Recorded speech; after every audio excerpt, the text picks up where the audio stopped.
Chers téléspectateurs, bonjour et bienvenue sur notre chaîne. Aujourd'hui, nous allons évoluer avec le message titré La sélection divine. Précédemment, nous avons vu et compris que Dieu par lui-même avait choisi le bâton de commandement de Aaron pour faire les miracles au travers de Moïse. Et cela ne s'agissait que d'une sélection divine. Mais aujourd'hui, nous allons continuer, nous allons voir, mais quelle était la qualité, quelles étaient les conditions ou la spécificité que Aaron possédait pour que Dieu l'ait choisi. Car normalement, à étudier la vie et le comportement de Aaron durant le ministère de Moïse, on pourrait dire qu'il n'était pas qualifié du tout.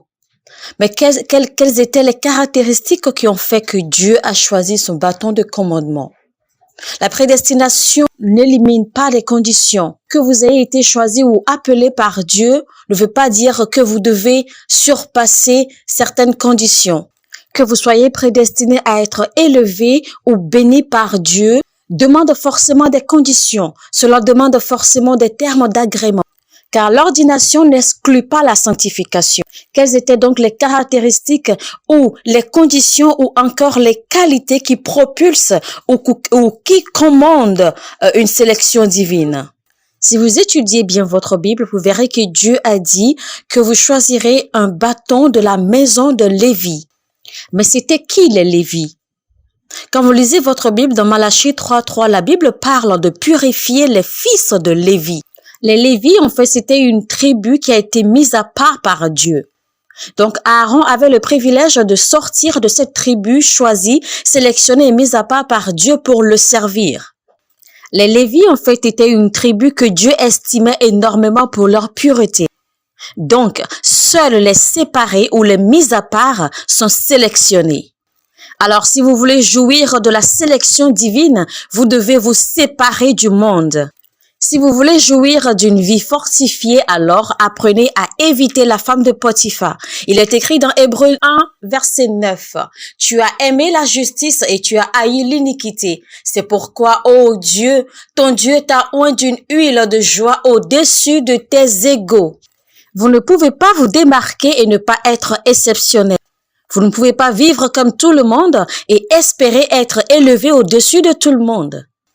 Si vous voulez vivre mieux que tout le monde, vous devez alors être saint plus que tout le monde.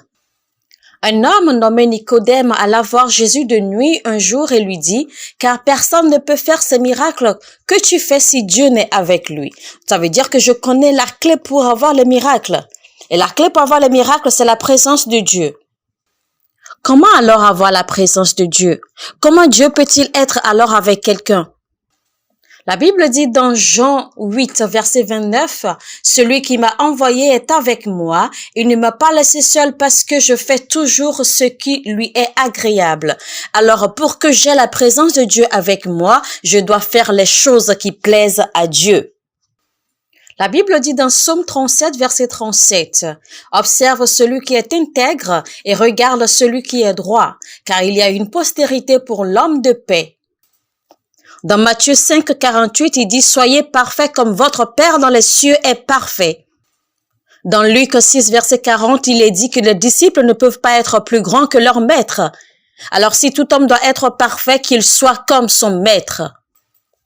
La Bible dit dans 2 Corinthiens 7, verset 1, « Ayant donc de telles promesses, bien-aimés, purifions-nous de toute souillure de la chair et de l'esprit, en achevant notre sanctification dans la crainte de Dieu. » Et la Bible dit dans Genèse 17, verset 1, « L'Éternel apparut à Abraham et lui dit, « Je suis le Dieu Tout-Puissant, marche devant ma face et sois intègre. » Donc, si vous voulez jouir de la sélection divine, vous devez vous séparer. Il y a forcément une condition. Donc, si vous voulez jouir de la sélection divine, il y a une condition. Et cette condition, c'est la séparation, c'est la sanctification. Et c'est quoi la sanctification? C'est être mis à part, s'éloigner du monde. La sélection divine est la dividende de la séparation. Savez-vous que le prophète Samuel dans le temps avait la possibilité de se joindre à Hophni et Phinehas dans leurs actes d'impureté dans le temple de Dieu? Il avait cette opportunité, mais Samuel a choisi de suivre les conseils de Dieu. Faites souvent très attention aux gratifications immédiates. Car parfois les gratifications immédiates peuvent vous faire perdre le fondamental. Parfois les raccourcis que vous décidez de prendre afin de gagner de l'argent peuvent vous conduire à la mort. Vous devez alors supprimer ce genre de comportement de votre vie. Vous devez arrêter d'avoir ce genre d'attitude. Une mauvaise attitude, malheureusement, est comme un pneu crevé. Vous ne pourrez aller nulle part sans que vous ne l'ayez changé. Donc, apprenez à vous séparer. Soyez séparés du monde. Donc, la première clé, la première raison pour laquelle Aaron avait été choisi par Dieu, c'est parce qu'il sortait de la famille des Lévi, les mis à part. Maintenant, chers amis, écoutez bien ceci. Vivre une vie de pureté n'est pas par votre force ou par votre propre habileté. Que personne ne vous déçoive. Vivre et demeurer saint et pur pour Dieu n'est pas par votre force, c'est seulement par la grâce de Dieu. C'est la grâce de Dieu qui aide une personne à vivre et demeurer pure. C'est la grâce de Dieu qui aide chaque personne, chaque individu à rester, à demeurer saint et pur. Priez et recevez cette grâce maintenant. Priez et recevez ce renforcement. La pureté est une décision soutenue avec la passion et assistée du Saint-Esprit. C'est la grâce de Dieu. Il faut la grâce de Dieu pour marcher avec Dieu, même quand votre chair dit le contraire. Il faut la grâce de Dieu pour lui obéir, même quand ce n'est pas bon pour vous, même quand ça devient sacrificiel pour vous. Il faut la grâce de Dieu pour travailler avec Dieu et travailler pour Dieu. Donc, pour que vous puissiez vivre une vie de pureté, vous devez constamment et quotidiennement vous soumettre. Vous devez constamment et quotidiennement vous soumettre à la puissance de la croix. Constamment et quotidiennement vous soumettre à la volonté de Dieu. Constamment et quotidiennement vous soumettre à la conduite de Dieu. La première condition donc pour jouir de la sélection divine, c'est la pureté et la séparation.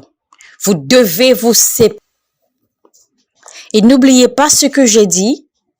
Vous ne pouvez pas faire partie d'eux et espérer être au-dessus d'eux.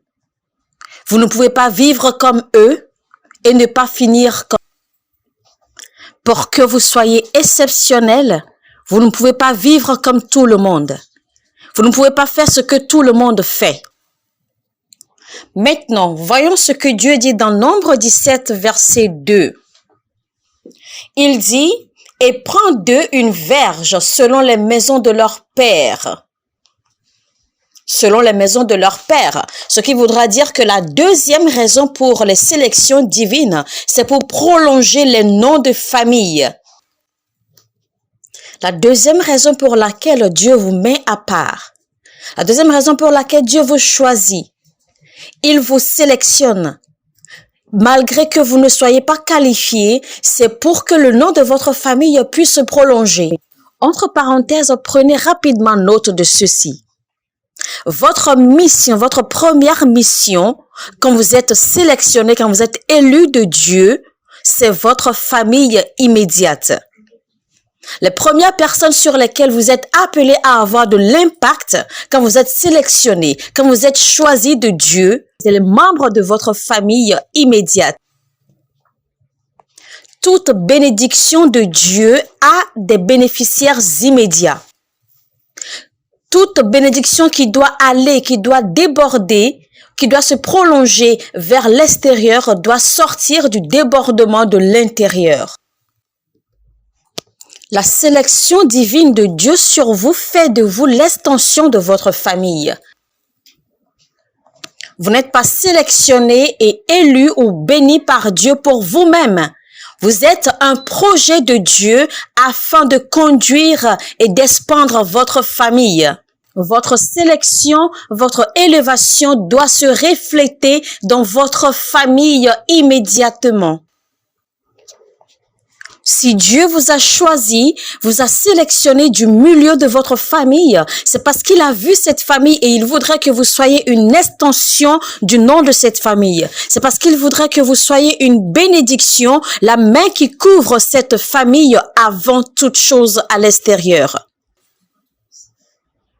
Alors, chers amis, pour retenir aujourd'hui, nous avons vu que la première raison pour laquelle Dieu vous sélectionne, c'est pour que vous ayez une vie de pureté et une vie de séparation. Et la deuxième raison majeure pour une sélection divine sur la vie d'un homme, c'est pour que vous soyez l'extension du nom de votre famille.